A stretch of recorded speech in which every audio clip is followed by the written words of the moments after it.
Tout organisme vivant est déterminé par son ADN, et chacune de ses cellules contient la formation génétique nécessaire à la couleur, la taille, la fonction, etc. L'ADN est ainsi un immense livre d'instructions, où 3 milliards de lettres, appelées nucléotides, sont appariées. Les nucléotides A, thymine, avec les thymines T, et les cytosines C, avec les guanines G. Cet appariement est à l'origine de la forme en double hélice de la molécule d'ADN. Ce codage permet aussi de construire des machines essentielles au fonctionnement des organismes, les protéines, comme Cas9, qui jouent un rôle particulier dans le processus immunologique de certaines bactéries. Lorsqu'un élément pathogène, comme un virus, attaque une bactérie, il infiltre son ADN dans les cellules de son hôte. La bactérie attaquée élabore la protéine Cas9, qui vient alors casser le matériel génétique du virus pour le coller, en partie, dans son propre ADN. Ainsi, Cas9 en garde la mémoire, pour pouvoir l'identifier ultérieurement et mieux s'en défendre. C'est par ce processus qu'est créé CRISPR. CRISPR est l'acronyme de Clustered Regularly Interspaced Separated Palindromic Repeats, qui veut dire en français ensemble de répétitions palindromiques régulièrement séparées. CRISPR traduit le fait que dans la chaîne ADN, un signal palindromique apparaît et encadre l'ADN viral que la protéine Cas9 a, au préalable, intégré dans son propre code. Ainsi encadré, l'ADN viral est clairement repéré par la protéine, qui reconnaît alors le codage invasif lors d'une nouvelle attaque. Pour s'en défendre, Cas9 coupe alors littéralement ces parties d'ADN hostiles, qui sont ainsi rendues inactives. En effet, lorsque l'organisme forme un nouveau codage pour réparer les parties manquantes, il commet systématiquement des erreurs, ce qui annule la capacité offensive du virus. Les scientifiques parlent souvent de ciseaux moléculaires pour nommer l'association du CRISPR au Cas9. C'est le chercheur espagnol Francisco Mojica qui a découvert le phénomène CRISPR.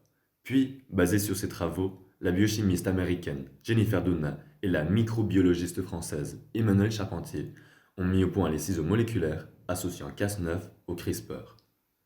Le prix Nobel de chimie leur a été décerné en 2020. Mais quelles sont les avancées scientifiques qui ont permis cette découverte?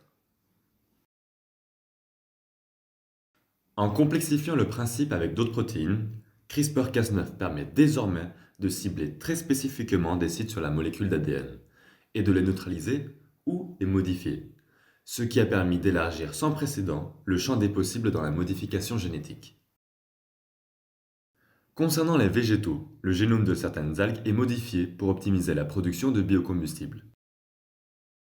On modifie aussi le génome de légumes et de fruits, afin, par exemple, qu'ils soient constitués de davantage de chair, ou bien pour atténuer leur pouvoir allergène.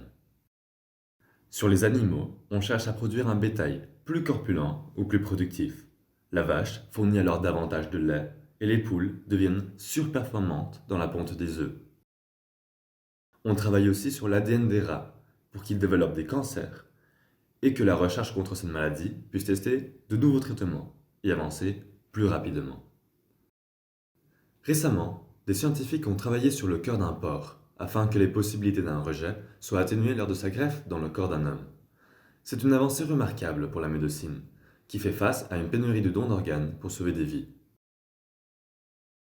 Jusqu'où nous mènera CRISPR-Cas? Y a-t-il une limite éthique à ces manipulations? La modification du génome humain est un sujet de société passionnant, qui n'a pas fini de faire couler de l'encre. Si protéger les enfants de maladies et de malformations est attirant, il entre en jeu irrémédiablement la question de qui se soignera et à quel coût. Et qu'engendreraient ces pratiques si elles tombaient entre les mains de dirigeants ou de scientifiques moins bien intentionnés? Une forme d'eugénisme massif pourrait être alors de rigueur, que ce soit par la sélection génétique de populations ou par l'augmentation de soldats à des fins militaires. Mais inutile d'imaginer des scénarios de science-fiction. En 2018, le biophysicien chinois He Yankui a utilisé les ciseaux moléculaires pour modifier les gènes de deux jumelles ayant une prédisposition au virus HIV. Pour avoir enfreint cet interdit, il a copé de 3 ans de prison et récolté de vives critiques de la part de la communauté scientifique.